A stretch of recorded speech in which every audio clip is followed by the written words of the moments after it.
Universidad de Guadalajara, ahí sería el punto de encuentro, ¿va? Solo hay que tenerlo en cuenta. Expiatorio, estacionamiento, no. Bueno, muy bien. Bueno, de nuevo, mi nombre es Enrique González, soy el director de aquí del Centro Universitario por la Dignidad de la Justicia Francisco Suárez de Viteso. Muchísimas gracias por estar aquí presentes en este foro público del derecho a defender derechos humanos en la región occidente. Desafíos, riesgos y desafíos. Y bueno, a nombre del padre Alexander Zatirka, rector de Viteso, así como del director de Integración Comunitaria Jorge Rocha, les agradecemos y les damos una cordial bienvenida a la Casa Madero. Este espacio en el pasado fungió como sede del Instituto Libre de Filosofía, además de un espacio comunitario de varias organizaciones locales y actualmente, ahora a partir del año 2023, sede del Centro Universitario por la Dignidad de la Justicia Francisco Suárez de Viteso. Bienvenidos a este espacio que busca acompañar a estudiantes o organizaciones víctimas graves a violaciones a derechos humanos a partir de los procesos educativos universitarios y de incidencia social.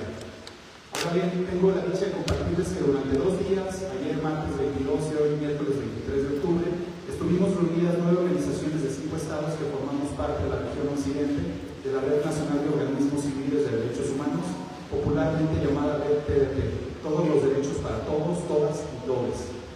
En ese sentido, me gustaría visibilizar el nombre de cada una de las organizaciones y las personas que estuvimos en este espacio de diálogo y discusión. De Jalisco estuvo el Instituto Mexicano para el Desarrollo Comunitario, el INDEC, representado en este espacio por la compañera aquí que está la doña María González, donde también estuvieron participando Claudio Figueroa y Sheila Aguilar. Del Centro de Justicia para la Paz y el Desarrollo del CEPAR, estuvieron en estos diálogos y discusión la compañera Ana Carolina Chinal, aquí presente en el foro, así como su compañero Francisco Campos, y aquí presente también Denise.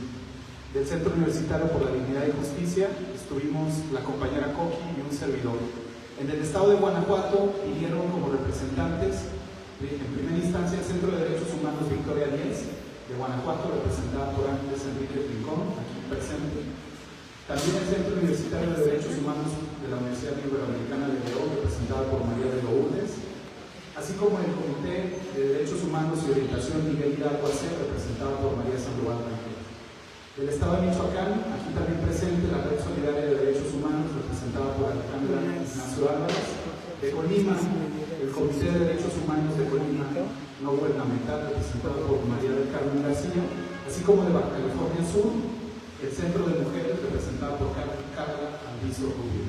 Todos nosotras, coordinadas por la Secretaría Ejecutiva de la Red, TDT, por Víctor Hugo López, Ariadna Quiroz, y la coordinadora de esta región, aquí también, la compañera María, que el INDEC también nos sirvió como punto de encuentro. Tuvimos, producto de esta reunión, decidimos en colectivo generar este foro de discusión a fin de reflexionar y analizar la situación de las personas defensoras de derechos humanos en la región occidente, destacando los riesgos y desafíos que enfrentan en su labor para fortalecer el respeto y la protección de los derechos humanos. Finalmente, desde este espacio universitario jesuita que nos congrega, queremos condenar el asesinato del padre Marcelo Pérez Pérez, sacerdote de la comunidad Tzotzil de San Andrés La Raíza. Su vida estuvo dedicada al servicio de los pueblos originarios, acompañando a quienes luchan por sus derechos. El padre Marcelo dejó un legado de lucha y de dignidad. Honramos su vida y exigiendo verdad y justicia. Que su voz no se apague en el silencio de la impunidad. Y con base ya en este espacio que voy a fungir como moderador, me gustaría que el compañero Víctor Hugo López, secretario ejecutivo de la red, nos comparta, pues ahora sí que nos comparta qué es la red, entre varias cosas más. Muchas gracias. Muchas gracias, buenas tardes a todas y a todos. Gracias por la moderación. Mi nombre es Víctor Hugo López, soy en la Secretaría Ejecutiva de la red, bueno, voy a decir el nombre completo, es la Red Nacional de Organismos Civiles de Derechos Humanos, todos los derechos para todas, todos y todes. Es una articulación de 87 colectivos que tienen presencia en 23 estados de la República. Es una red que tiene 34 años de existencia y bueno, trabaja con diversos derechos humanos en las distintas regiones del país. Esta articulación se compone de 5 regiones, estamos justo en la del occidente, y pues en principio estamos aquí para poder reconocer el trabajo de las organizaciones defensoras de derechos humanos. Nos llama la atención y estamos preocupadas por el contexto de riesgo en el que están desarrollando sus labores las personas defensoras y periodistas, activistas y todas aquellas personas que están por el derecho a defender derechos humanos y la libertad de expresión. Desde la red TDT, compartirles que venimos de un proceso también de análisis y reflexión de lo que fue el periodo sexenal que terminó este año, y también estamos atentas a los escenarios políticos y a las oportunidades, pero también los retos que tenemos en materia de derechos humanos. Uno de estos escenarios políticos que nosotros vislumbramos en la red TDT es el tema de la creciente violencia generalizada, la presencia del crimen organizado en distintas esferas de la República, este control y este reordenamiento de las economías legales e ilegales con las que nos estamos encontrando directamente en el territorio. Dentro de la red TDT hay varias colectividades que acompañan también a movimientos de víctimas que trabajan por la desaparición, por la aparición con vida de sus familiares y amigos, amistades. Y en ese sentido también desde la red TDT estamos haciendo un llamado a esta articulación nacional a que en el nuevo escenario político, tanto a nivel federal, pero en la recomposición estatal que también estamos observando, nos preocupa gravemente que la agenda de derechos humanos, su diversidad y riqueza la que aportan las organizaciones, no tiene un peso específico, un lugar que ocupe en materia de las decisiones de política pública en nuestro país. Vemos que se están tomando decisiones y fuimos testigos el mes pasado de la reforma constitucional en la que la Guardia Nacional pasó a ser parte de la Sedena. Vimos otras el tema de la reforma judicial, y es en estos grandes temas, en estos temas nacionales, estos temas estructurales, en los que la red TDT, como denominamos a la Red Nacional de Derechos Humanos, pues estamos observando, estamos proponiendo y estamos también haciendo un llamado a las autoridades para que estos cambios, no solo legislativos, no solo en materia de política pública, sino esas transformaciones que están impactando directamente en la sociedad, tengan un diálogo efectivo con las personas defensoras, con los periodistas, con las víctimas, con la sociedad en general. Nos preocupa claramente que los canales de interlocución y diálogo se vieron mermados en el sexenio que concluyó. Si bien es cierto que hay personajes dentro de las instituciones atentas a escuchar, nos parece que es importante dar un paso más en el compromiso efectivo para el cumplimiento de la garantía de derechos humanos.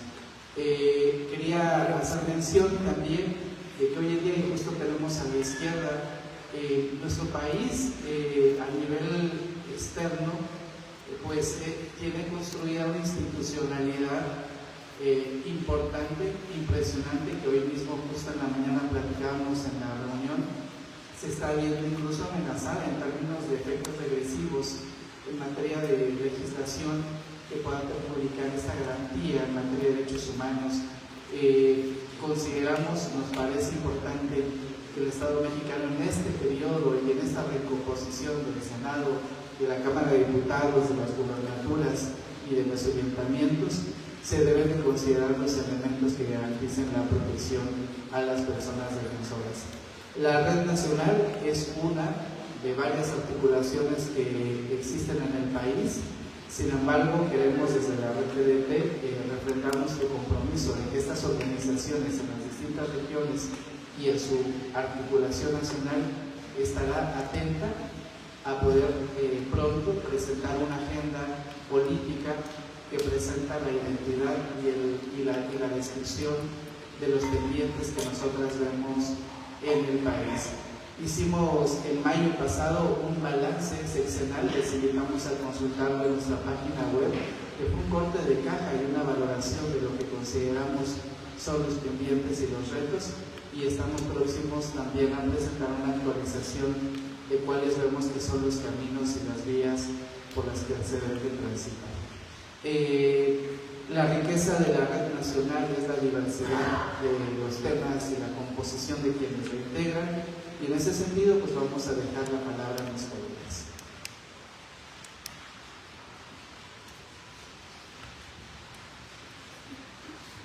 Muchas gracias, Víctor. A continuación se va a presentar a nivel de Estado una radiografía, un bosquejo de la situación que viven a partir de las organizaciones aquí representadas por la red. Entonces, le corresponde hablar a la compañera María González de Miguel.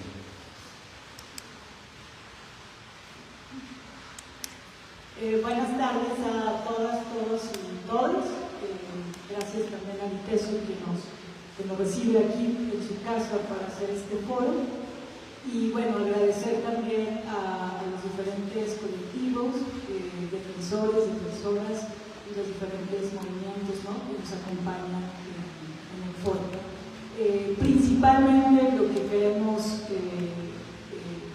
destacar y también generar pues es ese acercamiento, ¿no?, en este caso de las organizaciones, de las colectivas, las defensoras de derechos humanos, con este espacio articulado a nivel nacional, que es la red de derechos humanos, todos los derechos para todas, todos y todos. Y fundamentalmente también para el Estado de Jalisco, pues por estar aquí en la capital, en Guadalajara, que ya nos conocemos, entre quienes estamos aquí hoy compartiendo palabra, pero que también ustedes, todos los que nos acompañan esta tarde, puedan, por un lado, reconocer, ¿no?, quiénes somos las organizaciones de Jalisco, en este caso, que formamos parte de la red nacional, pero que también tengan esa cercanía con la Secretaría Ejecutiva de la red, ¿no? Esa es una intención también de establecer este encuentro y este diálogo. Y bueno, como ya lo mencionaba Víctor, la red nacional se divide en regiones. Aquí estamos presentes la mayoría de las organizaciones que integramos la región occidente. Esa región está compuesta por organizaciones de 9 estados. Entonces los estados que están acá presentes van a estar profundizando sobre cuál es la situación de los derechos humanos en cada estado. Y lo que la palabra, digamos, que yo compartiré son algunos patrones comunes de violación a los derechos humanos que están totalmente interrelacionados y que suceden con la misma gravedad, por ejemplo en Colima, que aquí en Jalisco, o en Guanajuato, que aquí en Jalisco, y así en los otros estados que integran la región. Creo que una cosa importante con la que empezaríamos es un llamado fuerte al Estado mexicano para este momento en donde se va a elegir la presidencia de la Comisión Nacional de los Derechos Humanos. Nuestro análisis es que hemos perdido esos organismos públicos autónomos que están al servicio, en su mayoría en los estados, de los grupos de poder, de los gobiernos, y en el caso de la Comisión Nacional, el balance también que hacemos como red de derechos humanos, pues es un balance eficiente, ¿no? O sea, esta Comisión Nacional de los Derechos Humanos no nos defiende, ¿no?, pero como tampoco nos defiende o nos representa, en el caso de Jalisco, la Comisión Estatal de los Derechos Humanos. Entonces, el primer llamado que hacemos en esta reunión que hemos tenido es a una exigencia al Estado mexicano y en este proceso de nueva elección hacia la presidencia de la Comisión Nacional de Derechos Humanos, a realmente, por un lado, seleccionar y elegir una persona, ¿no?, realmente defensora de los derechos humanos y que venga de los movimientos, que venga de los procesos de lucha.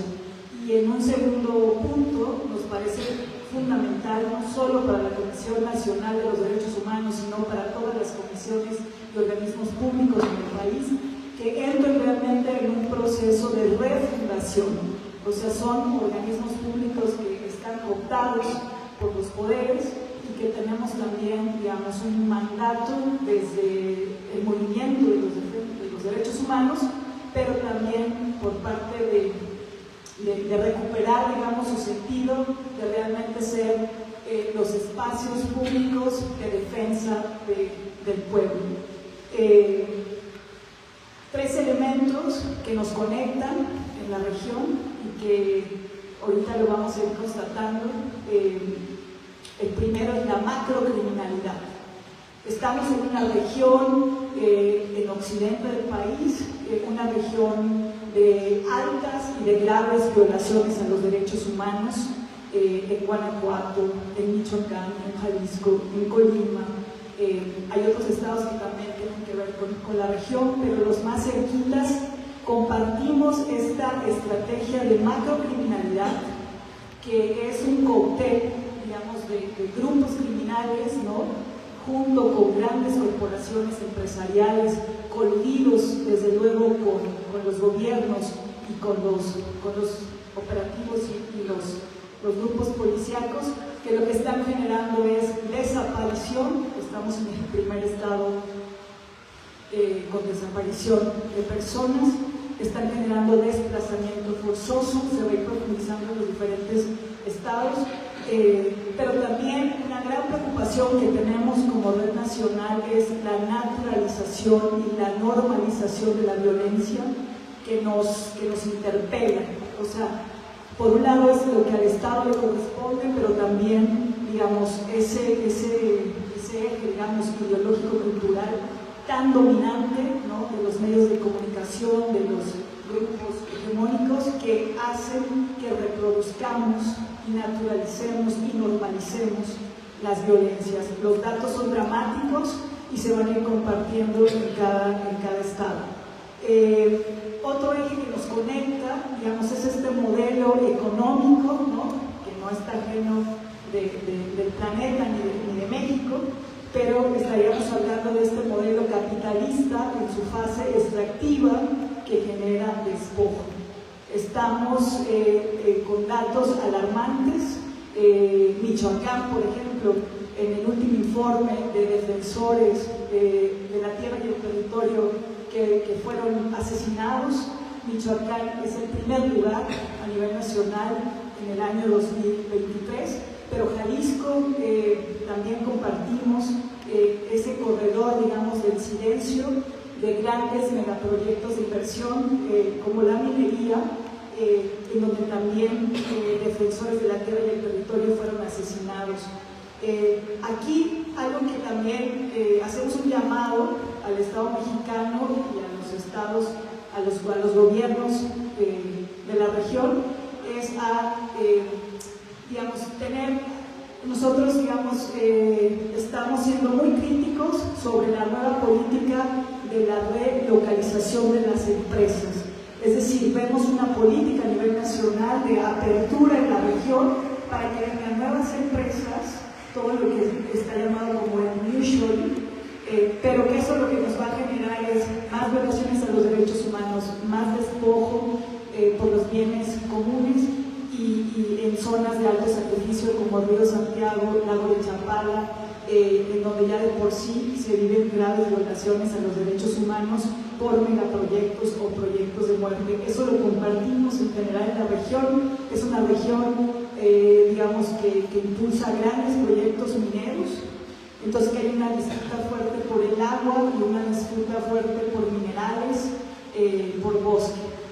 Y por último, también nuestra acción que nos une en esta región de manera muy fuerte es una lucha y una defensa por los derechos de las mujeres.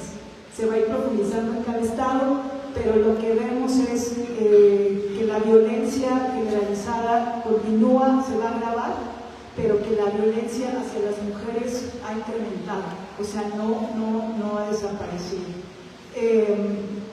Cerraría también posicionándonos como comisión, como red nacional contra la política de militarización en el país, ¿no? Y también haciendo un llamado, que también es una reflexión que dimos ayer y hoy, de la importancia de la rearticulación o sea, de cómo el movimiento social está fragmentado, está desarticulado, y frente a estos escenarios que son de continuidad y de agravamiento de violación de derechos humanos, nos toca, digamos, rearticularnos y fortalecer nuestros espacios comunes. Finalmente, pues me uno a la denuncia para la exigencia y la justicia al cobarde asesinato del padre Marcelo. Muchas gracias.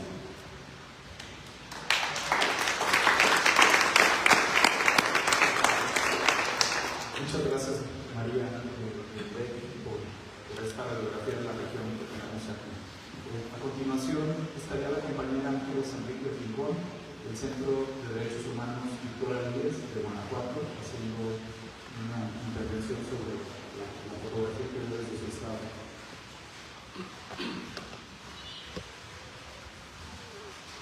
Muchas gracias. Buenas tardes a todas y a todos. Yo les voy a compartir algunos datos de Guanajuato, estado vecino, y tenemos algunas coincidencias, ¿no? Seguramente. Bueno, les cuento que de 2018 a la fecha, que hay entidad con más homicidios dolosos, las desapariciones han aumentado 7 veces más en 6 años. Es el segundo lugar de homicidios a candidatos, candidatas, a funcionarios políticos, siendo Celaya el caso más representativo. En lo que va de 2024 se tienen registradas 57 masacres. El último dato nos indica que en septiembre hubo 292 homicidios en el estado, es decir, un promedio de 9.7 personas asesinadas diariamente, siendo León la ciudad más prolífera, seguida de Celaya y de Irapuato. Del 26 de septiembre al 2 de octubre, periodo de transición hacia el nuevo gobierno de Lidia Luis García Muñoz, nueva gobernadora, se registraron 120 homicidios dolosos. Guanajuato se reconoce como una entidad que registra más asesinatos de policías en el país. Los grupos criminales que se disputan la plaza de Guanajuato son los cárteles de Santa Rosa de Lima, la Unión de León, células del cártel de Jalisco Nueva Generación y el cártel de Sinaloa. Otros elementos a destacar, hoy en Guanajuato, luego de las elecciones, pues se va teniendo una recomposición del partido oficial que lleva muchos años en el poder, el PAN, con una competencia más real de la oposición, y se va convirtiendo en un contrapeso. Esa es una oportunidad para uno o para otro de hacer las cosas bien o de seguir haciendo lo que hace todo el tiempo, ¿no? Otro elemento a destacar es que el gran fiscal, tan señalado públicamente todos estos años, se va sin ser evaluado. Y esto no abona para tener elementos de análisis y de nuevas reflexiones y de dar un seguimiento acertado a las problemáticas a las que enfrentamos, ¿no? También decir pues, que en muchas partes del país se realiza reforzado y se convive con las fuerzas militares que en el día a día van siempre la Guardia Nacional y el Ejército van de manera conjunta en muchos espacios y se va aprendiendo a convivir con ellos desde la comunidad. También comentar que hay en algunos municipios el acoso permanente de la Guardia Nacional, sobre todo a los jóvenes precarizados, socializados. Y por otro lado, tenemos el económico, porque tenemos un corredor industrial próspero, rentable, que tiene grandes aportes económicos, pero sin embargo, pues hay un recrudecimiento de la violencia por no atención a los infantes y adolescencias, por el abandono debido a la precarización y múltiples violencias que hay. Mucho trabajo, pero todo precarizado, ¿no? Entonces, eso pues no. Otro elemento también es que hay una violencia tan fuerte, pero sin embargo no hay una investigación sobre la violencia específica contra las mujeres, que es hasta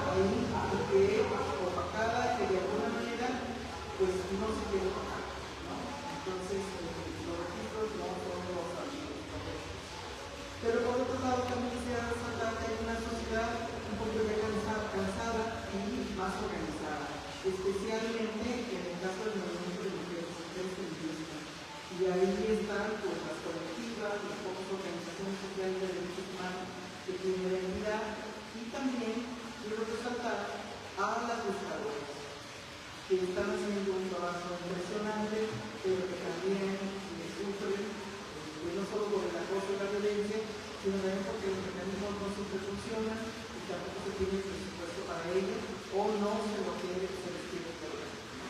Entonces, como la entidad ha estado acostumbrada a no tener una evaluación y un seguimiento de los recursos, pues ahí está. Otro elemento, el último elemento que quisiera terminar, con que después de 15 años se ha conseguido la alerta de violencia en razón de género para la entidad, para 17 de los municipios. Sin embargo, vamos a ver cómo la gobernadora responde a ello y cuáles son los mecanismos y qué presupuesto, y que no sea como su antecesor, pues que no sea discriminación, ¿no? La respuesta. Bueno, estos son algunos de los elementos que quería compartir con ustedes. Muchas gracias. Muchas gracias al compañero Andrés Enrique del Centro de Derechos Humanos Victoria del Sinaloa. A continuación, nuestra compañera Alejandra Ignacio Álvarez de la Red Solidaria de Derechos Humanos de Michoacán nos va a compartir también su pensar de su estado.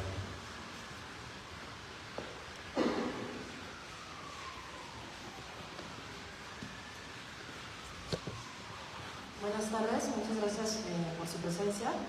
Bueno, como ya comentaban, yo vengo de Michoacán, de la Red Solidaria, y algunas de las cosas que hemos detectado en el Estado es un incremento en el tema de la macrocriminalidad, un incremento en la violencia derivado de temas que tienen que ver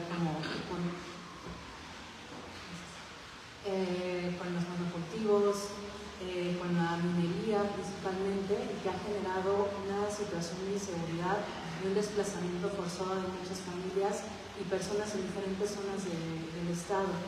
También hemos detectado una falta de presencia de los cuerpos de seguridad en situaciones de violencia desmedida en el Estado, y algo que también creemos importante nombrar es la falta de acceso a la justicia y de avances en los procesos de investigación de graves violaciones a derechos humanos. Por ahí nos gustaría resaltar que tiene 7 meses de la desaparición de nuestro compañero José Gabriel Pelayo y 1 año y medio del asesinato del compañero Eustacio Alcalá, ambos de una zona ya de por sí bastante conflictiva en el estado, que es la Sierra Costa, donde están aparte comunidades como Tula, Huitzón, La Chinicuila, donde hay muchas personas desplazadas y donde hay una situación de inseguridad y falta de presencia de fuerzas de seguridad. También falta la supervisión de las actividades empresariales, específicamente aquellas relacionadas con minería y monocultivos. Y bueno, por último también hemos notado un incremento de personas en movilidad, tanto interna como presencia de personas en movilidad externa, lo cual nos preocupa bastante. Michoacán no es ruta migratoria, entonces más bien son personas que están siendo llevadas muchas veces por el mismo gobierno al Estado. Y bueno, en general sería eso. Gracias.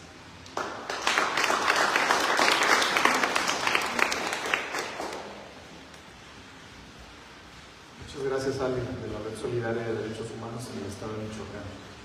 Y a continuación tengo el honor de presentarles a la compañera María del Carmen García, del Comité de Derechos Humanos de Colima no gubernamental.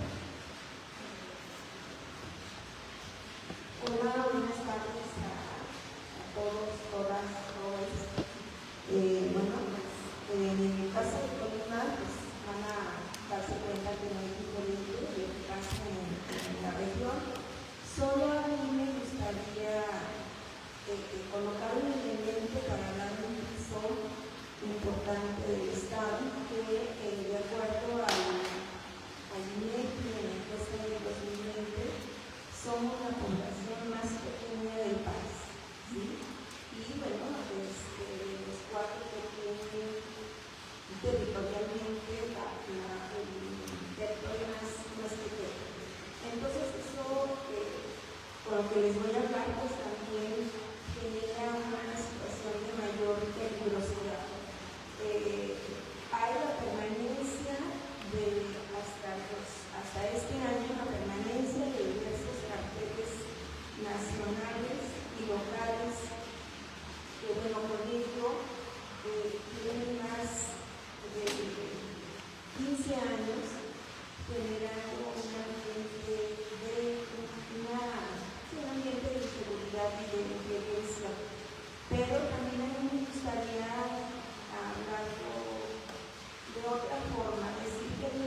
pues hay diferentes tipos de carteles o de guerra de baja intensidad, dependiendo de cómo se estén moviendo los grupos criminales, ¿no? Aunado con la presencia militar más en el Estado. Esto pues ha generado pues, asesinatos de hombres, pero también de mujeres. Quisiera hacer un comparativo. Para el 2010 había un promedio de asesinatos de mujeres de 5 al año. Hoy son más de 120 al año, como para que nos demos cuenta de la dimensión que hay, pero Colima ha ocupado por la medición, dependiendo del tipo de violencia, ya sea de mujeres o de habitantes, o la medición de cada 100.000 habitantes, ha ocupado los primeros lugares, sobre todo en esta última recuerdo que hace el secretario ejecutivo del Sistema Nacional de Seguridad Pública. Aumenta la violencia comunitaria, aumenta la violencia sexual, el asesinato y la violencia sexual con violencia. También tenemos, como en los otros estados, el tema de la impunidad y la corrupción. El sistema de justicia está rebasado, y entendiendo el sistema de justicia, las fiscalías y el poder judicial en general. Ahí, en ese sentido, la impunidad para la investigación, pero sobre todo para la detección de los agresores, para las sanciones a los agresores, pues es mínima, ¿no? Decir que también pues hay una naturalización de la violencia por el miedo, porque socialmente yo creo que esta violencia como sociedad nos agarró desprevenida esta guerra, ¿no? que hay en nuestros estados. También tenemos una alerta de violencia de género desde el 2017 ya, con recomendaciones, las cuales pues no se han hecho efectivar un trabajo mínimo de las alertas. Tenemos también las policías municipales y sobre todo en la zona conurbada vinculadas a la delincuencia organizada, los pocos recursos para el trabajo del Estado para que las mujeres vamos a una realidad de violencia. Obviamente el patrón aquí, como se ha mencionado, es de la macrocriminalidad, pero de la violencia es un negocio para los grandes empresarios, porque pues tiene una diversidad de ganancias, ¿no? Desde las armas, las drogas, el secuestro, etc. Entonces, por eso también es difícil poder acabar con este monstruo de cabezas, porque está con muchas cabezas, ¿no? También comentarles que bueno, aquí también están vinculados no nomás los empresarios, sino también políticos, ¿no? De los diferentes partidos, y bueno, también están las organizaciones antiderechos, y decirles que también la desmovilización en nuestro estado pues también es una característica, aunque sí tenemos en el caso de nosotros, nosotras, una vinculación con los colectivos de la diversidad, los colectivos que trabajan en torno de la diversidad, pero también con las organizaciones, sobre todo con una de ellas que trabaja la problemática de las personas discapacitadas. Muchas gracias.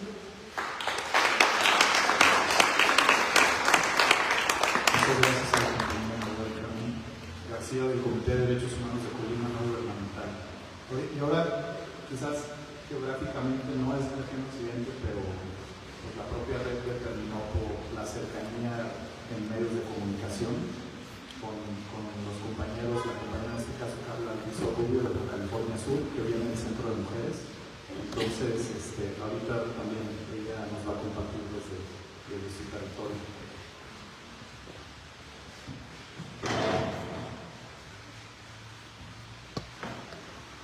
gracias a todas, todos y todes por estar aquí. Sí, efectivamente, la región occidente acogió a Baja California Sur por la cercanía, porque pues geográficamente pertenecemos a la región norte, ¿no? Pero es mucho más fácil los canales de comunicación aquí con el occidente. Muchas gracias. Pues en Baja California Sur pues no estamos exentas de violencia, ¿no? Y de estos índices compartimos muchas similitudes con los estados que me han antecedido.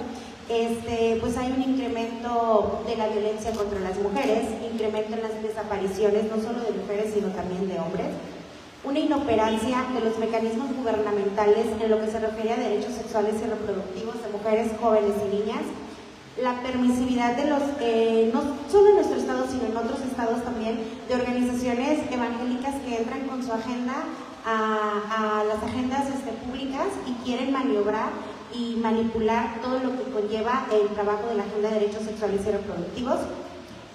Como organizaciones, para ejercer nuestro derecho a defender derechos humanos, pues tenemos que reconocer la vulnerabilidad ante la que estamos, ¿no? Y proteger y tratar de proteger a nuestros integrantes. Con esto, reforzar nuestros protocolos de autocuidado. Y pues porque la impunidad persiste y la violencia criminal pues son los principales obstáculos para poder hacer nuestro trabajo, ¿no? Exigir también a los gobiernos que cuiden a las organizaciones, ¿no? Porque pues nosotros hacemos un trabajo que tal vez a ellos les corresponde hasta cierto punto y pues somos la voz de la sociedad civil organizada. Muchas gracias.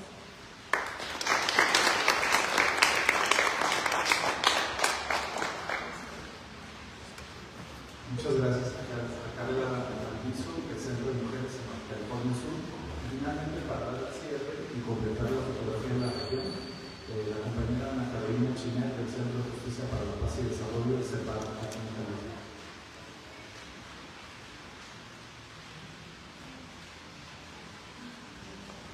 Muchas gracias, buenas tardes. En lo que concierne el Estado de Jalisco, por parte de las organizaciones que trabajamos en la entidad, identificamos las siguientes preocupaciones y riesgos, considerando también el contexto de transición política y además las consecuencias que pudiera implicar tanto en la situación de derechos humanos, pero también en la labor de defensa de los derechos humanos. La verdad ha sido un reto en los tiempos, pero le daremos el intento. Primero nos alerta el incremento de violencia e inseguridad. Por mucho que el gobernador del estado diga que los índices de percepción de inseguridad bajaron o que se presente la estadística de otra manera basada en intentos de manipular y demostrar los avances, como organizaciones que elaboramos en materia de derechos humanos especializadas en diversas problemáticas, vemos que la situación de violencia se ha agravado y afecta a cientos de miles de personas en el estado. Solo al hablar de la problemática de desaparición de personas, Jalisco desde el año 2019 no ha dejado de ocupar el primer lugar a nivel nacional en la materia, siendo 15.288 personas desaparecidas en el estado. Asimismo, de acuerdo con la plataforma ciudadana de Fosas, Jalisco se ha colocado también en el primer lugar a nivel nacional en cuanto al número de los cuerpos exhumados en fosas clandestinas. En cuanto a este tema, también por parte de las organizaciones quisiéramos extender la postura de rechazo y de indignación ante la recién aprobación de forma precipitada y opaca por parte del Congreso del Estado del dictamen, que entre otras reformas crea la Secretaría de Inteligencia y Búsqueda de Personas, sin generar de manera previa los mecanismos de participación conjunta de familiares de personas desaparecidas, tanto en la construcción de esta propuesta, pero también durante el proceso legislativo. Esta situación evidenció para nosotras tanto la falta de voluntad política, la insensibilidad y la priorización de intereses particulares políticos y partidistas, pero a su vez también demostró la ignorancia de las y los diputados, quienes no solo no consideraron las experiencias y voces quienes viven esta experiencia tan dolorosa de manera directa, sino que también realizaron un análisis profundo de riesgos e implicaciones de la propuesta y obviaron el marco jurídico existente en materia de desaparición, ignorando por completo sus obligaciones de representar la ciudadanía. Nos preocupan los alcances e implicaciones del dictamen aprobado, y de que la creación de esta macrosecretaría podría generar los riesgos de abusos, de malas prácticas y de violaciones a los derechos humanos al fusionar la búsqueda, seguridad pública, inteligencia e investigación criminal, y que la búsqueda pudiera convertirse en un tema secundario, politizado, además que esto podría afectar su operatividad e inmediatez. Con respecto a las violencias contra la mujer, en Jalisco tenemos 2 alertas de género activas que dan cuenta de la situación en la región. Si bien se han desarrollado ciertas instituciones y estructuras para la atención a las mujeres, observamos que las cifras de violencia de género no parecen disminuir, y si bien es difícil hacer un monitoreo de estas debido a la dificultad para encontrar los datos públicos abiertos y los datos de calidad. Además, las violencias de género están tomando nuevos rumbos en un contexto de aumento del consumo de drogas y el crimen organizado, en el que se aumenta la violencia familiar y comunitaria, vulnerando especialmente los derechos de niños, niñas, adolescentes y mujeres. Por parte de las organizaciones, quisiéramos extender también la preocupación sobre la situación de riesgo que viven personas defensoras de derechos humanos y periodistas en Jalisco, tanto en relación a agresiones físicas, pero también ante la diversidad de agresiones digitales que en los últimos años se han intensificado. En este sentido, es importante recordar que Jalisco ha sido también líder en otra materia a nivel nacional en cuanto a los recursos invertidos en la compra de los programas de espionaje y adquirir herramientas de extracción de datos de dispositivos móviles, recordando que en 2014 se invirtió 263 millones de pesos para un sistema de espionaje llamado Remote Control System Galileo de la empresa Hacking Team, cuyas licencias se extendieron hasta el año 2018 y su uso sí fue reconocido por parte del gobierno de Jalisco en 2021, asegurando en este momento que ya quedó inhabilitado y resguardado y que además se realizó una declaración que ya no se volverían a comprar tecnologías similares, ya que durante esta administración ya no se espionaría y no se vigilaría a nadie. No obstante, recientemente, de acuerdo con el reportaje publicado por Sonadox, se dio a conocer que el gobierno actual, entre el año 2019 y 2023, invirtió más de 126 millones de pesos para adquirir 2 programas de software de vigilancia digital que permiten el acceso y recopilación de datos. Y sobre todo, estos programas están utilizados no solamente por la Fiscalía del Estado, pero también por la Secretaría General de Gobierno, Instituto Jalisciense de Ciencias Forenses o la Comisión de Búsqueda de Personas del Estado de Jalisco.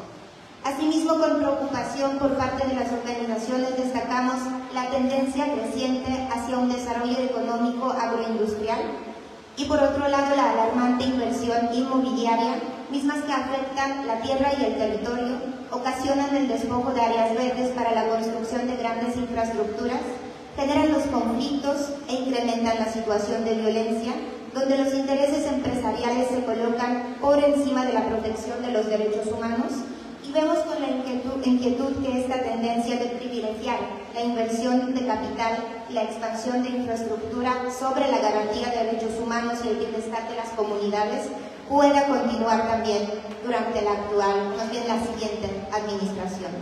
Finalizaría con la preocupación que compartimos entre todas las organizaciones y también incluso con diversas colectivas y colectivos de Jalisco, que es el cierre de diálogo con las autoridades y cada vez menos formas de ejercer la participación ciudadana en la construcción, implementación y evaluación de políticas públicas, lo que también evidenció el proceso ya mencionado de la creación de la nueva Secretaría de Inteligencia y Búsqueda. La participación ciudadana ha sido relegada de manera preocupante. Durante los últimos años se han disminuido los espacios participativos, se han restringido los alcances de la libertad de expresión y la marca de este sexenio ha sido la represión de la protesta social. Preocupa de qué manera podrían restablecerse las formas de escucha y de diálogo con la ciudadanía, con las organizaciones, pero sobre todo con las víctimas, y si es posible recuperar la confianza y los procesos de construcción colectiva, sobre todo que las autoridades, tanto a nivel nacional como estatal, han tratado de apropiarse de este discurso de derechos humanos, manipulando y distorsionando la realidad, justificando sus acciones o incluso incentivando los conflictos entre los colectivos, organizaciones o hasta entre grupos de víctimas. Muchas gracias.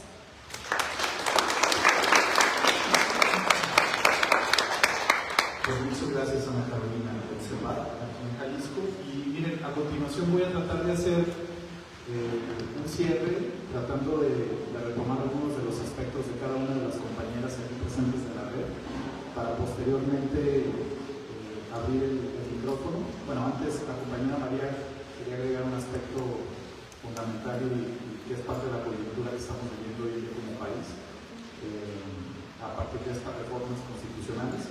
Y posteriormente, pues, estaría el micrófono abierto para todas las personas aquí presentes. Bueno, en general, la red TDT, a partir de lo que nos comenta Víctor como secretario ejecutivo, pues, habla el llamamiento que tenemos como red y la preocupación sobre el contexto de riesgo que estamos trabajando personas defensoras y periodistas, pues, no solamente en el país, sino en la región, en esta región occidente, ¿no? Lo que estamos observando pues es una violencia generalizada y una creciente presencia del crimen organizado a partir de este reordenamiento de economías legales y ilegales. La red, hacemos un llamado a la articulación nacional frente al nuevo escenario político, pues preocupa que esta agenda de los derechos humanos no tiene un peso específico ni en el gobierno federal ni en los gobiernos locales, ¿no? Estamos también haciendo un llamado para que las autoridades, particularmente al Poder Legislativo, pues tengan un diálogo cuando quieran generar alguna modificación constitucional que pues interpela justo el reconocimiento de derechos humanos, ¿no? Y también, ya lo dijo Ana Carolina en su intervención también, pues hay que seguir gestionando estos canales de interlocución con los distintos órdenes de gobierno, porque pues realmente no fluyeron como tendría que haberlo hecho en el sexenio pasado, y bueno, ahora que estamos con esta nueva administración, pues eso lo buscaríamos, ¿no? Y bueno, eso lo mencionó Víctor. La compañera María González del INDEC nos habló y nos dijo que también reconocer la presencia de los diferentes colectivos, movimientos y defensores que nos acompañan, justo visibilizar también la esperanza, ¿no? En ese sentido, es un poco lo que también, pues varias de aquí presente, aquí María del Carmen, una de ellas también recuerdo la discusión que tuvimos, que hablaba de también hablar de esa esperanza que tenemos en los espacios que construimos y acompañamos. Bueno, también otra parte importante es que reconozcan en esta red un espacio aquellas organizaciones que están particularmente en la escena local, aquí en Jalisco, para que se unan y sepan que hay un canal de comunicación, les hacemos el llamado, mencionaba María. Y por otra parte, cuando empezó a generar este diagnóstico regional, pues decía que había patrones comunes de violación de derechos humanos que están interrelacionados y que suceden con la misma gravedad en las distintas entidades, ustedes ya lo tienen de manifiesto. Al mismo tiempo, como región occidente, pues también tenemos una preocupación imperante sobre el proceso de la nueva elección de la nueva persona o person de la Comisión Nacional de los Derechos Humanos, porque justo pues estos contrapesos que se tuvieron en los organismos constitucionales autónomos, pensamos que se han estado dividiendo, ¿no? Y pues hay un balance negativo por parte de la gestión del actual person, tanto a nivel federal como a nivel estatal. Y bueno, pues entonces María hacía un llamamiento como región occidente para que justo alzáramos la voz y pidiéramos y exigiéramos que la persona que está enfrente de estos organismos autónomos constitucionales pues sea realmente los perfiles idóneos, ¿no? Y luego nos daba 3 elementos que conectan la región, cuál es la radiografía que está en la región. La macrocriminalidad es una de ellas, mencionaba. Hay una violación pues grave de derechos humanos que se entremezclan entre cóctel de grupos criminales con grupos empresariales y también la quiesencia del aparato gubernamental, ¿no? ¿Y qué está generando esto? Pues insisto, violaciones graves a derechos humanos como son desapariciones, desplazamiento forzado interno, y la banalización o la naturalización, de la violencia, ¿no? Y que esto obviamente se alimenta a partir de este marco ideológico cultural que son o representan medios de comunicación y que justo hace también que en algunos espacios se reproduzca la violencia, ¿no? También este modelo económico capitalista extractivista que se está generando, y también hablaba de cómo esta nueva forma de generación de capital a través de la nueva política de relocalización de las empresas en nearshoring, es lo que posiblemente pueda traer como consecuencia pues, más despojo, más contaminación, más megaproyectos, disputas por el agua, por los minerales, por los bosques y consecuente violación a derechos humanos, ¿no? Y bueno, finalmente hablaba de la llamada rearticulación, que es importante que tengamos esa articulación entre los colectivos, OSCs, universidades, cualquiera de las instituciones que defendemos y reconocemos derechos humanos, que llegamos a generar esta articulación, ¿no? Y bueno, hacía el énfasis como cada una de nosotras al reclamo de justicia por el asesinato artero del padre Marcelo Pérez Pérez. Luego vendría ya, a partir de María, el análisis de cada uno de los estados. La compañera Ángeles Enríquez, del Centro de Derechos Humanos Victoria Díaz, hablaba en un contexto también de violencia con un mayor número de homicidios dolosos, mencionaba que las desapariciones han aumentado 7 veces más, ¿no? Hablaba particularmente de un dato muy concreto en la ciudad de León, de promedio de 9 personas desaparecidas diariamente. También hablaba de este incremento, insisto, de homicidios dolosos, 109 en el nuevo gobierno. Y después, justo de la reconfiguración, que también lo mencionaba también María, Ana Carolina y varios de mis compañeros, a partir de una recomposición del partido dominante, pues se ha reconfigurado también los escenarios de violencia, ¿no? Hablaba de manera muy concreta que el Poder Ejecutivo, que aunque existe una independencia a través de la Fiscalía, pues este fiscal que tuvo más de 15 años en el poder se va y se va impune, ¿no? Sin ser evaluado, sin generar ningún proceso de investigación o carpeta. Pues esto no abona, mencionaba, a la reflexión y el seguimiento sobre esta violencia que está generando el propio Estado, ¿no? Hablaba también de una presencia directa de la Guardia Nacional, de los cuerpos militares. Y bueno, y en algunos municipios, pues hablaba también de las alertas de género en 17 municipios, ¿no? Bueno, después, a continuación, nuestra compañera Alejandra Ignacio de la Red Solidaria de Derechos Humanos de Michoacán, igual hablaba también de un incremento en esta macrocriminalidad y violencia relacionada particularmente con la agroindustria, ¿no? Con el monocultivo, y también con estos procesos de extracción en las minerías que genera desplazamiento interno forzado y obviamente inseguridad, ¿no? También habla de esta falta de presencia del propio Estado para atenuar las situaciones de violencia desmedida que se presentan, ¿no? También nos daba una numeralia de la ignominia, ¿no? En 7 meses, un año, han desaparecido compañeros defensores de la costa, con bastante inseguridad y desplazamiento en esos sitios. Y pues también este fenómeno que es, aunque no es una ruta, yo creo que interesante, no es una ruta, digamos, cotidiana para las personas en situación de movilidad humana, ya nos explicaba también que el incremento de personas migrantes en el territorio también es algo que se ha presentado. Después venía la compañera María del Carmen García, del Comité de Derechos Humanos de Colima, no gubernamental, y también hablaba que no era muy diferente la situación que se vivía en la región con su localidad, con su estado en Colima, y hacía énfasis, ¿no? Somos un estado muy pequeño, sin embargo, pues esto genera una situación de mayor peligrosidad, ¿no? Mencionaba la permanencia de diversos cárteles nacionales y locales, tienen más de 15 años generando un ámbito de seguridad y violencia. Hay una guerra, ella hablaba de distintos formatos, ¿no? Y yo trato de conceptualizarla, ¿no? Este tipo de violencia exacerbada. Y esto ha generado, pues, asesinato y violencia, incremento de violencia en contra de mujeres, ¿no? 5 mujeres asesinadas diariamente, y bueno, aumentaba también la violencia comunitaria, ¿no? Todo esto con el cóctel de impunidad y corrupción por parte del Poder Judicial a nivel local, estatal y bueno, también federal. También mencionaba como ese comunicante que conecta es la macrocriminalidad, ¿no? Estos empresarios que a través de sus distintas empresas vinculadas con el crimen organizado, pues están también generando desplazamiento forzado, ¿no? Y bueno, finalmente, bueno, en la penúltima intervención, la compañera Carla Alviso, del Centro de Mujeres de Baja California, también nos hablaba un poco del incremento de la violencia en contra de las mujeres, la inoperancia de los organismos gubernamentales en materia de derechos sexuales y reproductivos para mujeres, jóvenes y niñas, y también involucramiento de organizaciones religiosas y evangélicas que intervienen y maniobran la agenda de los derechos humanos de esta población. También habla de procesos de impunidad y narcocriminalidad que son persistentes y son obstáculos para la defensa de derechos humanos. Y finalmente mencionaba que hay que reforzar el cuidado de personas defensoras, porque justo pues somos uno de los actores que da cuenta de lo que está pasando.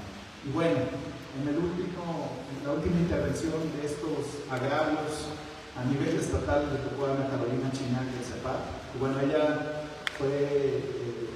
vivió preocupaciones y riesgos en torno a esta transición política que estamos viviendo en el Estado, en el área metropolitana de Guadalajara y los municipios ahora con el cambio de régimen que se dio en el 2015.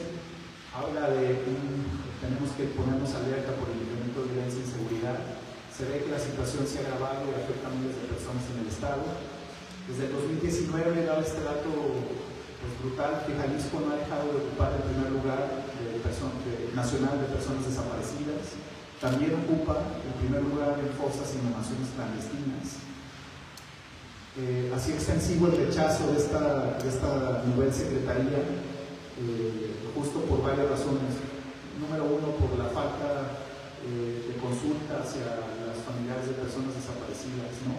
Que esto, a final de cuentas, demostró pues, una ignorancia supina por parte de diputados y diputadas, y que obviamente no tienen el contexto completo del marco legal jurídico que está regulando ya pues, el fenómeno de la desaparición, ¿no? Preocupa que esta megasecretaría o macrosecretaría, lo mencionó, afecte la búsqueda, porque se combinan estos tres elementos, ¿no? Búsqueda, seguridad e inteligencia policial, y se rechaza completamente esa visión, puesto que la búsqueda quedaría en un segundo o tercer lugar, ¿verdad? También habla del incremento de violencia de género que no disminuye, además de la preocupación por el riesgo que vivimos personas defensoras y periodistas ante estos ataques físicos y digitales. Habló de estas intervenciones a través de los software que la anterior administración convalidó, y tanto el gobierno federal y estatal. Habló de la inversión del gobierno actual sobre inversión hacia estos software, y también habla de la creciente, con preocupación del creciente desarrollo económico agroindustrial, que igual que en otras entidades, como ya lo escucharon, generan conflictos, incrementan violación a derechos humanos, ¿no? Y bueno, otro de los puntos que también hay comunicante, pues es este cierre del diálogo y cerrazón y como canales de comunicación entre las autoridades para seguir discutiendo, dialogando y dando seguimiento a toda esta problemática.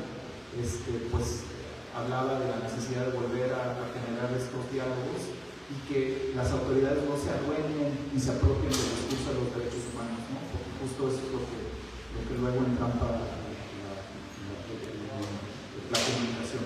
Bueno, finalmente yo con eso cerraría, y de nuevo insistiendo, y tenemos aquí como red nosotros desde el primer día que empezamos a generar este diálogo, hicimos un homenaje y con mucha, lo decía María, con mucha digna rabia, hacemos presente nuestro dolor hacia el asesinato artero del padre Marcelo Pérez.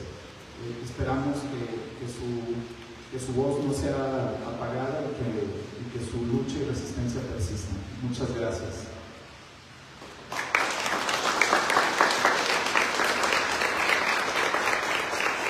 Y bueno, la compañera María González del INDEC quería agregar un punto que es parte de la coyuntura, y a partir de eso ya empezaremos a abrir el micrófono.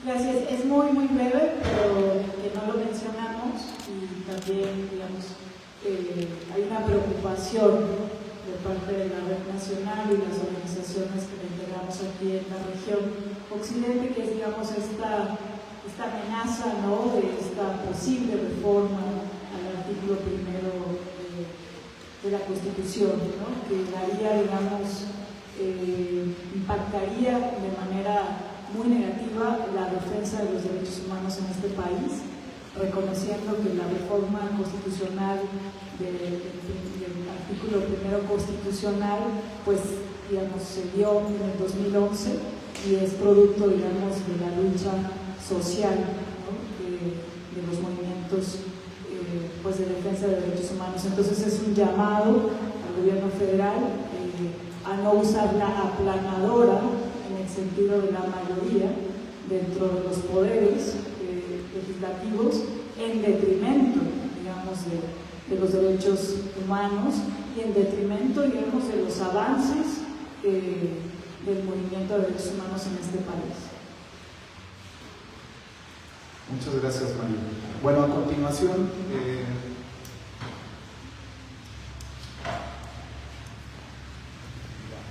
acá hacemos de todo. Pues el espacio está todavía, lo teníamos destinado a si había preguntas concretas, más que preguntas, comentarios, lo que sea, que abrimos el espacio, ¿no? Aquí, adelante. Si se presentan. Pues sí, en el mismo sistema, ¿verdad?, del artículo 1 de la Constitución, es un artículo muy bonito, muy esperanzador para el que no conozca la realidad política de México, ¿verdad? Pero curiosamente, en el 92, el artículo 102B da en el traste desde entonces ya a este artículo 1, porque ahí, cuando en el 102B se dice que las recomendaciones de todas las comisiones estatales de derechos humanos en todo México no son vinculantes, se está diciendo que a nadie le obligan. Y ya, cualquier gobierno que no cumple los derechos humanos está cumpliendo la ley, porque ahí dice que no les hagan caso, que no nos hagan caso. En nuestro caso de los pueblos unidos de la Cuenca Lerma, Chapala, Santiago, desde 2017 ya van 3 presidentes que le estamos llevando datos de tantas muertes. El mismo ITESO tiene un dato del Tribunal Interamericano del Agua de más de 1,000 muertos, 1,076 muertos de cáncer y de enfermedad renal y de cáncer en los pueblos de alrededor de la laguna de Chapala, por esa violación sistemática de derechos humanos que está legalizada, además, en México. Entonces, mientras no se reforme, fue la primera exigencia que le dimos al gobierno saliente del Obrador. 10, 12 veces estuvimos yendo a México con todos los representantes de los pueblos de la cuenca a pedirle la reforma a ese artículo 102B, porque ¿qué caso tiene de que ustedes como defensores de derechos humanos y las comisiones gasten millones de pesos de recursos públicos en tener edificios como este de la Comisión Estatal de Derechos Humanos antes? Yo aquí venía con el licenciado Juan Manuel Álvarez muchas veces, millones de pesos, cuando en la ley dice que no les hagan caso. Pues yo no sé qué curiosa cosa en México pasa, porque es un teatro, o sea, es algo así como un teatro de los derechos humanos. Y la misma ONU ya les ha repartido en varias reuniones lo que la ONU dice de los derechos humanos en México. Eso que estamos diciendo, que dan como resueltas las recomendaciones cuando en realidad no han sido parcialmente, y que tienen línea de los ejecutivos, así dice la ONU, tanto a nivel federal como a nivel de los estados. Pone el propio que a veces encabeza los grupos que las violan como el que dice sí o no a las comisiones de derechos humanos. Entonces, es un urgente llamado a esa conciencia un poco loca de México, ¿verdad?, del gobierno, de nosotros mismos como ciudadanos, y que estemos conscientes de este punto, ¿no? Porque trabajamos mucho, pero si la ley no se reforma, pues vamos a seguir trabajando en vano. Digo, no en vano, porque la cosa es que ese artículo 102 diga que sí son vinculantes las recomendaciones de derechos humanos como en todo el mundo civilizado y donde hay Estado de Derecho, ¿verdad? Los que gusten estos 2 artículos vienen explicados en estas páginas, los que quieran leerlos, pues aquí se los podemos dar una copia, ¿eh? Muchas gracias. ¿Alguna otra persona? Sí, adelante. Si pudieran acompañarme, porque no puedo llevar el micrófono, porque no es inalámbrico, le agradecerle. ¿Quieres el plazo también? Buenas tardes a todas y a todos. Mi nombre es Rafael Martínez, miembro del colectivo Rodolfo Reyes Crespo, que se formó hace más de 40 años por víctimas de la guerra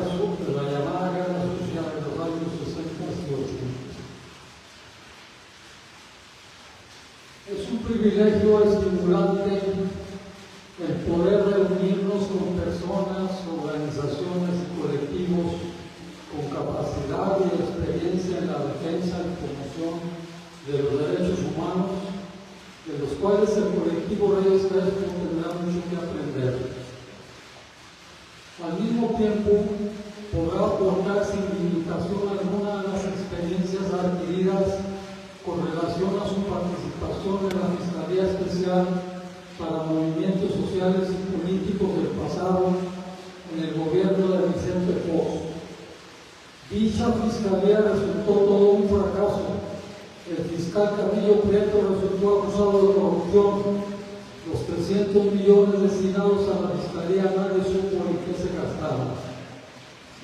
Recientemente, con el gobierno de Andrés Manuel López Obrador, se formó la Comisión para el acceso a la verdad, el esclarecimiento histórico y el impulso a la justicia de las violaciones graves a los derechos humanos cometidos de 1965 a 1990, el cual, desde mi punto de vista, resulta muy interesante, pero ha carecido de efectividad por parte del gobierno federal. Nuestra realidad es muy clara y contundente. No existe institución y actividad humana en donde no se violen los derechos humanos. Se han formado y se siguen formando comisiones a nivel estatal, federal y hasta mundial, pero estas han sido diseñadas y estructuradas por los gobernantes y poderosos que todo lo controlan, politizan y corrompen. Ante esta realidad, lo lógico es pensar que el pueblo organizado debe formar su propia comisión independiente de toda ideología partidista. En toda actividad social, y en este caso, lo relacionado con los derechos humanos, el pueblo es el que manda. La partidocracia y el Estado tienen tiempo que están literalmente rebasados. Grandes capacidades hay de sobra para emprender esta grandiosa y urgente tarea.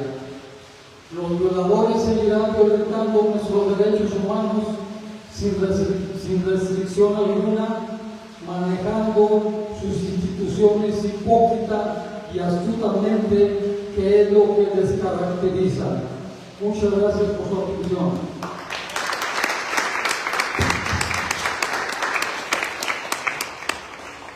Gracias por la intervención. No sé si alguna otra persona, sí, le pido por favor que me intervenga.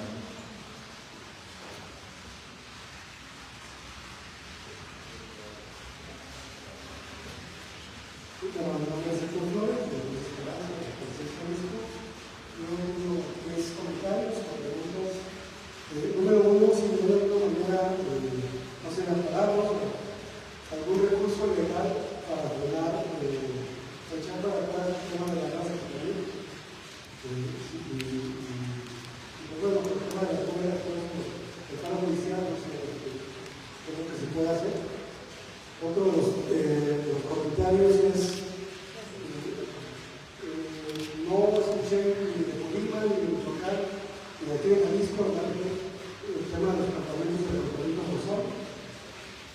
Son lugares donde hay una violación de derechos humanos, homicidio, tortura, etcétera, etcétera, que es una de las principales causas de desaparición de personas. Hay mucha información sobre los campamentos en Michoacán, aquí en Jalisco, últimamente sobre el caso de Colima, que se está llevando muchas de las personas de desaparición de la ciudad, se llevaron directamente a Colima.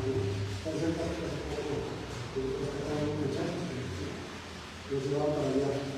Y acerca del mecanismo de la Secretaría de Gobernación para protección a los defensores, ahí todo se pudiera realizar, hay que se ganen recursos, no se cumplen, no cumple la Secretaría de Gobernación con las medidas de protección, pareciera que están tratando de quitarse los protectores de los defensores. La Guardia Nacional, en algunos casos,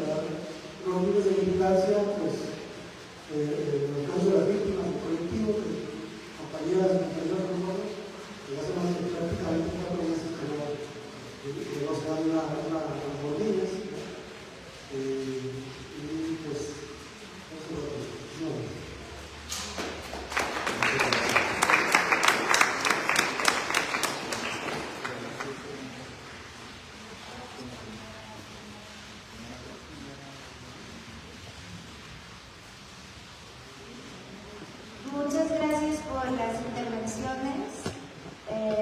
Y en cuanto a las preguntas, porque la última intervención más abarcaba las preguntas, yo iniciaría y complementaría a Víctor, sobre todo pues desde su experiencia del mecanismo. En cuanto al tema de nueva secretaría, pues primero hay posibilidad de veto de parte del gobernador, aunque la verdad pues dudaríamos mucho que pase. Fue pues iniciativa presentada por el mismo partido, el Movimiento Ciudadano, y pues la apuesta del proceso ha sido también hacerlo de manera fast track. Entonces, pues creemos además que pues anunció el gobernador pues algunos días fuera de Guadalajara, entonces justo toca también esas fechas, que eso pues no es un escenario que pudiera pasar. Y otro escenario que estamos pues analizando, sobre todo también a nivel de pues tanto violaciones al principio de participación conjunta, pero también por las implicaciones y riesgos de esa secretaría a otros derechos, también los derechos fundamentales a la vida, a la integridad, a la libertad. Pues estamos pensando en presentación pues de un recurso de amparo. No obstante, pues nos preocupa, pues siendo también muy honestas, el tema del paro del Poder Judicial y pues la discrecionalidad en cuanto a pues admisión de diferentes amparos, sobre todo pues que tanto pues urgente pues se consideren los argumentos que se coloquen, pero sí es una estrategia que estamos pensando para profundizar esta semana y también dialogarlo pues con los colectivos. Entonces también ahí don Héctor le vamos a ir buscando. Y con el tema de campamentos de trabajo forzado, no incluimos varios elementos del contexto del Estado de Jalisco, porque tuvimos entre 5 y 7 minutos por cada una de las entidades federativas, pero efectivamente es una problemática que no abarca solo el Estado de Jalisco, pero también Colima, Michoacán, Guanajuato. Pues lamentablemente ha sido también una práctica que lo que hemos dialogado se ha logrado detectar a partir del año 2017, cuando se descubrieron los primeros campamentos de trabajo forzado en Tala, que no ha sido un patrón nuevo, pero pues desafortunadamente a lo largo de los últimos años se ha intensificado y también pues se ha generado una infraestructura mucho más amplia y ha sido pues un modus operandi o un patrón pues muy presente de desaparición de personas. Varios de los colectivos, como el colectivo Luz de Esperanza de don Héctor, pues han documentado también por propios casos del colectivo, pero también pues de las situaciones, pues diversos patrones o diversos casos que se dan en la materia. Y pues claramente tanto desde las organizaciones que estamos aquí en Jalisco, pero también pues de organizaciones de la región, podría pensarse también alguna estrategia de cómo dar el seguimiento también más a ese tema y poder visibilizarlo, y sobre todo también con esa riqueza de la información de diferentes estados y cobijar también a familiares de personas desaparecidas y esa valiosa labor de los colectivos que realizan en la materia. Gracias.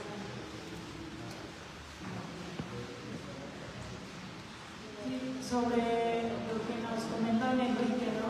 Digamos, de la importancia de que pues también las recomendaciones de los organismos públicos de derechos humanos pues no sean llamados a misa, y que pues obviamente hay un marco normativo, pero es la parte que colocamos, ¿no? Y en la que pues hay esa invitación a esa exigencia, no solamente de quienes estamos integrando la red nacional, sino de pues, otros defensores, defensoras, ¿no? y de quienes están en el foro, de poner la atención, ¿no? Y hacer el llamado de atención a que, o sea, las comisiones, ¿no? de derechos humanos están en ese proceso de debilitamiento, de cooptación, y más allá, digamos, del marco normativo, ¿no? Digamos, de los procesos jurisdiccionales y no jurisdiccionales, ¿no?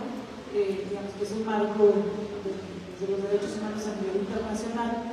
En realidad, lo que afecta también mayormente es las recomendaciones, las mínimas recomendaciones que se hacen o que se van exigiendo desde las propias víctimas, ¿no? que ponen las denuncias, hay recomendaciones que son importantes, pero que los propios organismos, al estar cooptados, no hacen el trabajo, digamos, de obligar a los estados también, o a los perpetradores, ¿no?, a los violadores de derechos, que las cumplan. Entonces, en ese paquete, don Enrique, justo en esta coyuntura de la Comisión Nacional de Derechos Humanos, se hará un llamado, digamos, nacional, en donde se puede incorporar esta demanda también de la importancia de que las recomendaciones pues no sean a la carta, no sean optativas, que no sean llamados a misa, porque entonces solamente se está ejerciendo un recurso público, ¿no? O sea, esos organismos nos cuestan mucho dinero,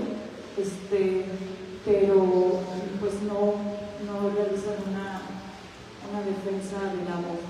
Y también quizás al compañero del colectivo Crespo, que vienen con esa carta, digamos, tan contundente, tan bonita, tan preparada para este foro, decir que también hay compañeras de la red nacional, ¿no?, que han sido parte también de estos mecanismos, ¿no?, de memoria y de exigencia, digamos, de la justicia de los delitos, pues, de lesa humanidad y de la guerra sucia, pues, ¿no?, que son también miembros de la red. Yo quisiera hacer una alusión al tema del mecanismo de protección. Quizás nos hemos visto allá en Ciudad de México, aparte de estar en la Secretaría Ejecutiva de la red TDT, también participo en el Consejo Consultivo del Mecanismo de Protección, que es este órgano de sociedad civil dentro de las instituciones que conforman el mecanismo. Y efectivamente, pues sí, muchas veces el mecanismo se queda con las medidas de seguridad físicas que no siempre funcionan, siempre hay unas falencias y debilidades impresionantes.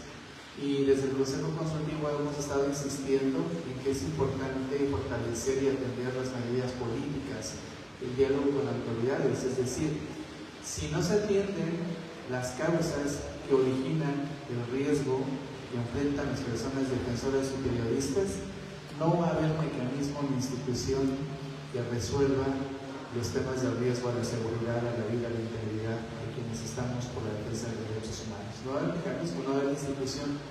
Y esta es una insistencia permanente en la que hemos estado. Atender las fuentes del riesgo, las causas que originan el riesgo directo, es uno de los temas pendientes.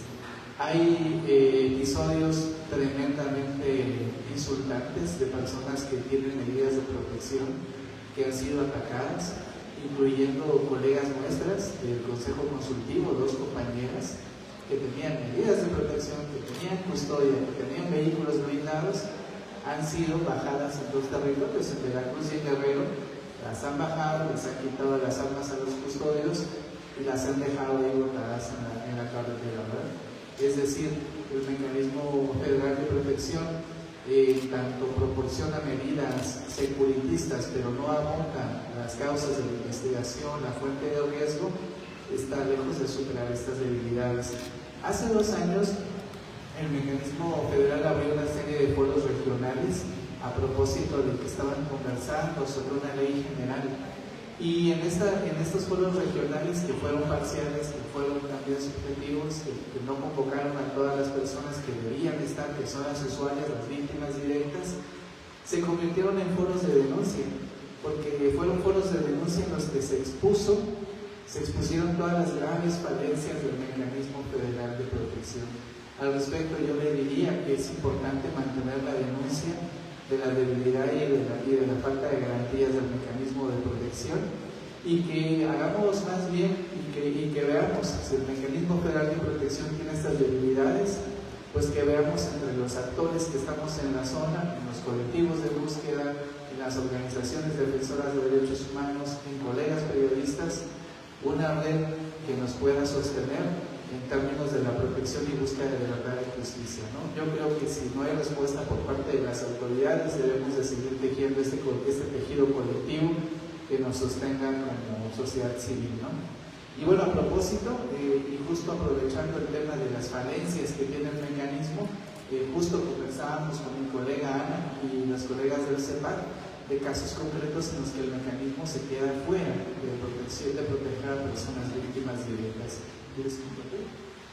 Sí, en este sentido, digo, hay varios retos que hemos identificado, tanto el tema de la falta de reconocimiento de que la calidad de personas defensoras de derechos humanos, de familiares de personas desaparecidas, que ha sido un desafío enorme en cuanto al diálogo con el mecanismo, deslinde de las responsabilidades, sobre todo también asegurar que principalmente la Fiscalía brinde las medidas de protección en vez de también actuar para proteger a las personas por su labor de la defensa de derechos humanos, y sobre todo también esa falta de dimensionar el nivel de riesgo que enfrentan familiares de personas desaparecidas en esa labor de la búsqueda de garantías de los derechos a la verdad, justicia, pero también otros derechos en este camino, ya que, como hemos dicho, ¿no?, se convierten en personas defensoras y especialistas en distintas materias.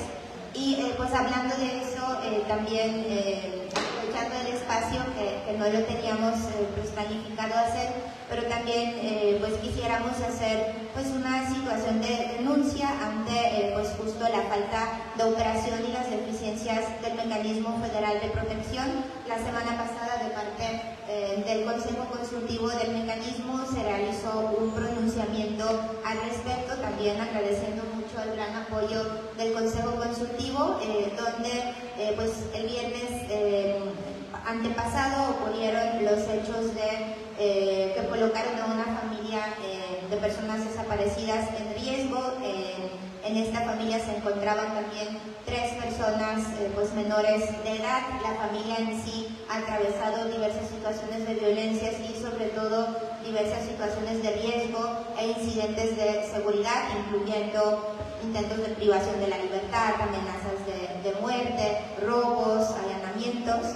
Y en este sentido se solicitó al mecanismo su incorporación. Estamos esperando entre 4 o 5 días para la respuesta del mecanismo, que deberá de operar de forma urgente. Se solicitaba la reubicación de la familia para que pudiera extraerse del Estado y estar en un entorno seguro, sobre todo que avanza el proceso penal.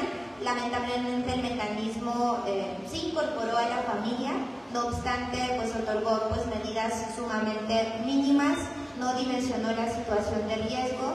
Ante la situación ocurrida, comentó que la razón es que ya no hubo más situaciones de riesgo. Cuando la familia ya no regresó a su casa, cuando no regresó a su entorno previo, no hubo posibilidad que ocurrieran más incidentes de riesgo porque estaban resguardados, pero por el apoyo de la sociedad civil, no las autoridades. Y eso fue uno de los argumentos principales donde no se otorgaron esas medidas de reubicación.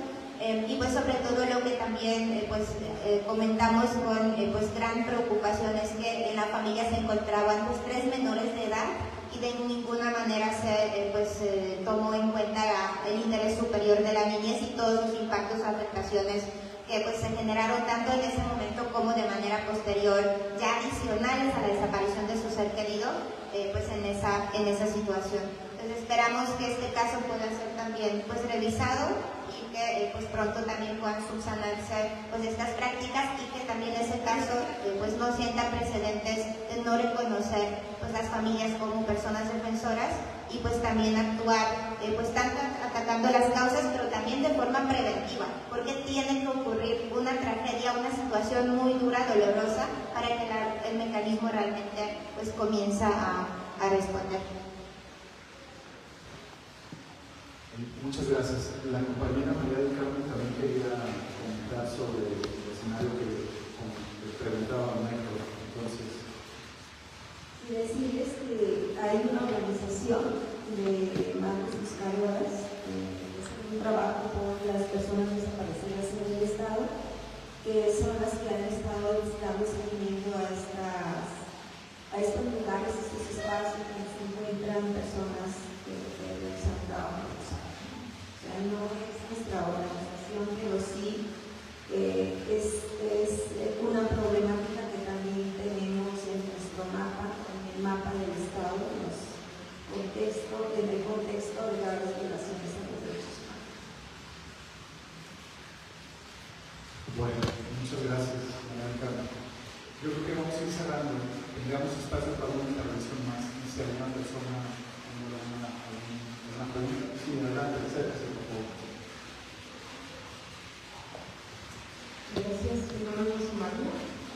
Y más bien es una reflexión, y no creo que me van a responder, pero con el respeto también de todos los científicos, yo creo que para acceder a los derechos humanos se necesitan condiciones. Y en México no hay condiciones ni posibilidad para generarlas. Entonces, ustedes como defensores de derechos humanos, la pregunta es si se han planteado defender los derechos fuera de un sistema que está corrompido y que no está dispuesto a defender los derechos humanos. A veces me siento muy violentada cuando me hablan de derechos humanos, cuando sé que no hay condiciones para acceder a ellos. Entonces, se han planteado otra forma de defensa, otra forma de enfrentar un Estado que ha generado una política de muerte y que no está dispuesto a defender los derechos humanos y que ha constituido el concepto de derechos humanos. Y si sí, por dónde se vislumbra, porque si no, creo que, como decía la compañera María del Carmen, aplicar ese monstruo de 1000 cabezas, creo que es imposible, sin caer en la desesperanza, pero la misma rabia tiene que llevarnos a otros caminos que nos saquen de la imaginación de víctima.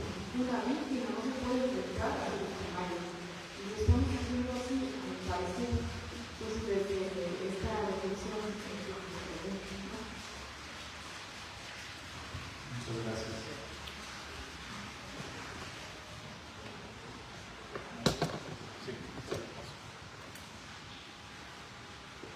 Bueno, reconocemos el trabajo, ¿no?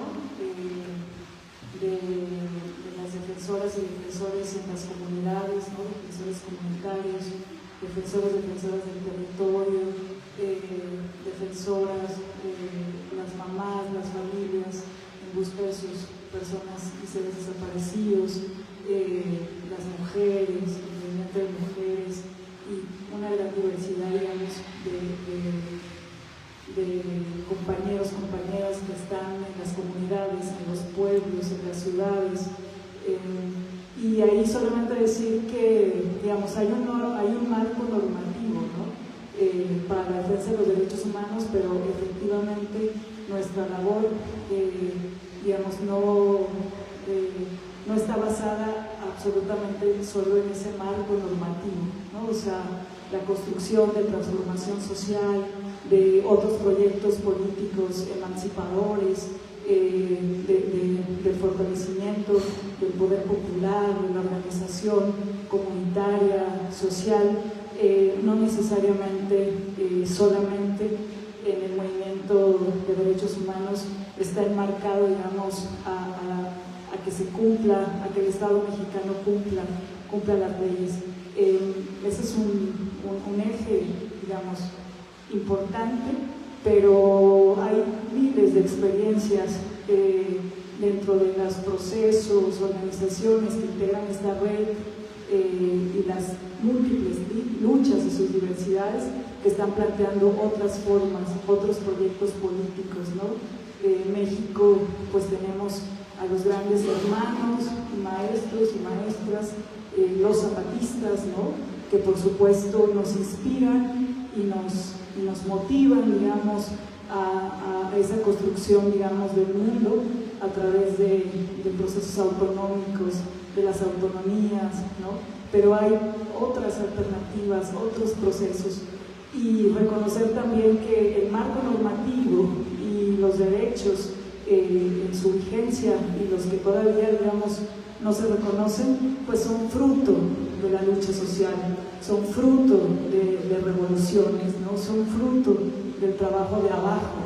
Entonces, yo cerraría diciendo que somos defensores, defensoras, pero que no estamos apegados o estrictamente apegados a un marco normativo. Lo que promovemos, lo que defendemos son las libertades.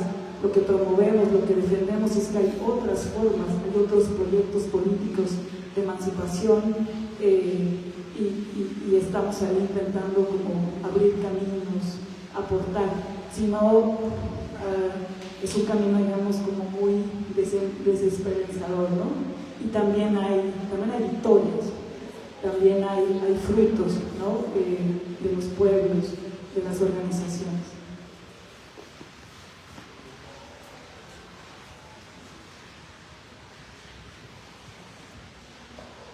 Bueno, creo que de entrada reconocemos esa como una problemática al grado de que muchas de las organizaciones estamos en una reflexión constante sobre el derecho a defender derechos.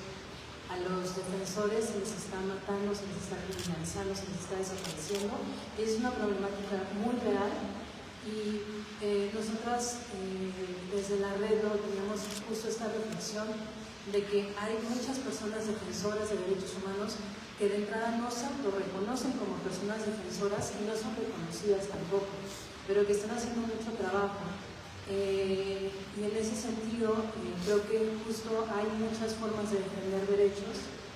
Creo que en la actualidad en el país hay muchísimas personas que sí tienen que ver mucho en un sentido reactivo, es defender derechos porque mis derechos son agredidos. Y es una problemática que es demasiado grande, es demasiado dolorosa, pero creo que sí hay muchas experiencias, tanto en comunidades como en las ciudades, que dan mucha esperanza. Y no es como que haya una sola forma. Entonces creo que desde ahí se da como la reflexión e ir más bien fortaleciendo las redes nacionales, las redes internacionales y los intercambios de experiencias como para entender y darnos como esta posibilidad de tener esa esperanza. Gracias.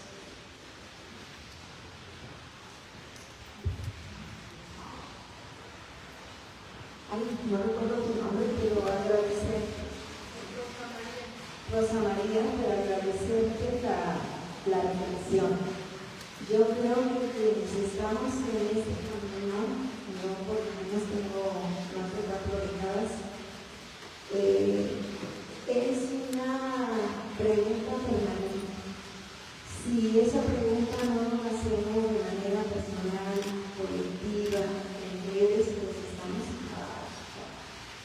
es algo que la realidad nos interpela cotidianamente, como tú lo dices, pero eso no significa que aunque nos den 1000 cabezas, nos quedemos quietos, nos quedemos estáticos, nos quedemos inmóviles, ¿no? Y de ahí, pues, surge la necesidad de ese mismo contexto tan adverso y de buscar otras formas, ¿no? Todas las que sean posibles. Y, pues, ya para no repetir lo que han dicho las compañeras, pues no estamos en este proceso de construcción permanente.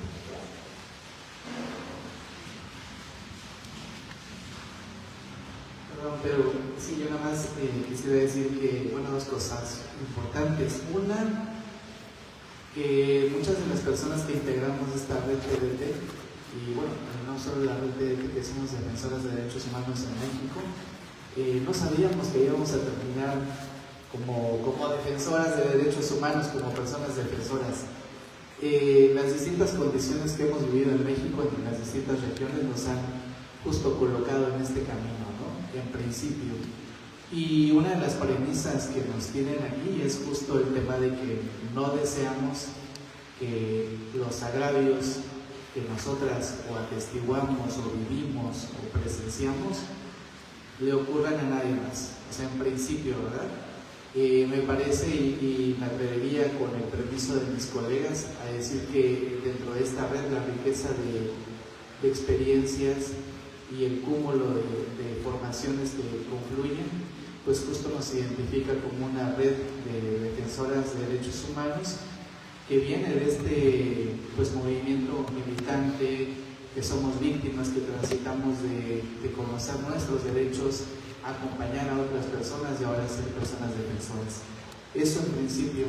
Después, dentro de la red, me parece que dentro de la diversidad de organizaciones hay varios ejes de acción y varios que son importantes y que se han mantenido son la formación. La formación es importantísima en el sentido de mantener la lectura de la realidad, el análisis crítico, la proposición, la denuncia. la organización, reconociendo que si no hay organización de las colectividades, de las colectividades de las víctimas, es difícil pensar en afrontar individualmente este monstruo de mil cabezas. Y la articulación de capacidades. Reconocemos que todas y cada una de nosotras tiene distintas capacidades, distintos aportes, y justo en red, tejidos en red, nos hacen representar y dibujar un panorama de lo que representa este país. Entonces, aprovecho para decir que nuestro reconocimiento a las organizaciones de la red de la región occidente, cuando ustedes se entrevistan o consultan a nuestras colegas del CEPAD o del INDEC o de la Red Solidaria o en Colima, nuestras colegas están consultando a un colectivo que forma parte de una red nacional que es un tejido que pues busca colaborar justo con estas estrategias. Y sí, coincidimos en que si nos dedicáramos únicamente al litigio estratégico o al tema de apelar al sistema de Naciones Unidas, creo que tendríamos muy poca esperanza. La riqueza de nuestro trabajo está justo en el contacto directo con quienes han pasado escenarios de violencia como los que hemos superado, ¿verdad? Bueno, pues muchísimas gracias. Vamos entonces a cerrar ya el espacio. Una reflexión. Mi nombre sería Rodríguez, soy de la culpa del mismo para poderlo escuchar. Muchas gracias. Y mi nombre es Elías Rodríguez, soy de Cajetitlán. Se creó un comité de Contraloría Social de la Laguna de Cajetitlán. Aquí se ha dicho pues de toda la problemática. Dentro de esa problemática yo quiero hacer una reflexión. Dentro de este comité se habla de los 3 niveles de gobierno, por eso se formó este comité. ¿Cuándo querían que recibiéramos las cosas? O sea, que no estaban de acuerdo al sentido común, pedimos que fuera voluntario. Entonces ahí en esa, yo quisiera ver cómo nos pudieran hacer un favor de ayudar, porque decimos que no estuvieron con la Laguna de Cajetitlán. Gracias a Dios se pudo, pues que no se inundaron 3 pueblos en Cacico, Amareto y en Capulín. No se pudo el hecho de que hayan eliminado el puente histórico de Aceriano. Y ahorita pues se ha planteado toda la problemática, por ejemplo, que existe en Chapala con la contaminación que tanto no que hay allá en la contaminación. Entonces, a ver qué se pudiera hacer. Ahí hay como una copia de ese acta que nos pudieran hacer ese favor, porque están los 3 niveles de gobierno y está localizado. Está localizado porque tuve la fortuna de conocer a una persona del Instituto de Filosofía Pública Federal para hacer un trabajo. Y de acuerdo al artículo 17, bueno, eso nos apoya a la sociedad en general, ¿verdad? Él me dijo, oye, bueno, cuando Alfaro se comprometió delante de su padre a salir a la laguna, porque estando en la notaría no hiciste, se levantaron una. Bueno, después cuando querían que recibiéramos las obras mal hechas, tuvo esa oportunidad de pedir que fuera un notario. Y ya le digo, no llego a su casa aprendimos. A ver si me echan porque ahí están, son los 3 niveles de gobierno y está localizada la acta de que mientras no se hagan las cosas ya con sentido común. Aquí se ha hablado de todo, por ejemplo, de este cártel inmobiliario está acabando con el medio ambiente y demás, ¿verdad? Y bueno, muchas gracias.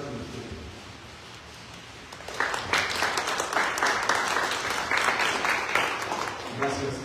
Si gusta, al final del espacio se puede sacar y damos bueno, una última oración. La UNAM tiene en su página una característica de un Estado de Derecho. Es decir, en un Estado de Derecho debe haber primacía de la ley, porque tenemos que ha causado esta falta de derechos humanos. Un sistema jurídico de normas, legalidad de los actos de administración, o sea, todo lo que nos falta, separación de poderes, otra característica que también no tenemos, protección y garantía de los derechos humanos, pues no la hay, por eso estamos aquí, ¿verdad? Y examen de la constitucionalidad de las leyes, por ejemplo, el 102B, obviamente que viola el artículo 1. que cumplir, defender y prever los derechos humanos. Y el 102 me dice que no se crea que era una broma. Es uno es constitucional el 102 que no se analizó.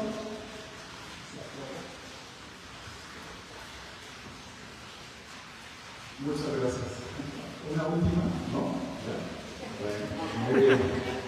Bueno, pues entonces con estas intervenciones, agradeciendo a cada una de las compañeras aquí presentes de las organizaciones, queremos desde el Centro Universitario de la Línea de la Justicia, Francisco Suárez de Viteso, agradecerles también la presencia a cada una de ustedes y compartirles que pues esta casa está abierta desde el sistema de justicia para cada una de ustedes, de las colectivas, de las distintas formas de resistencia.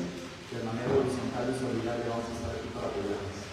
Muchas gracias y bueno, haciendo énfasis en justicia para la víctima cero. Gracias y buenas noches.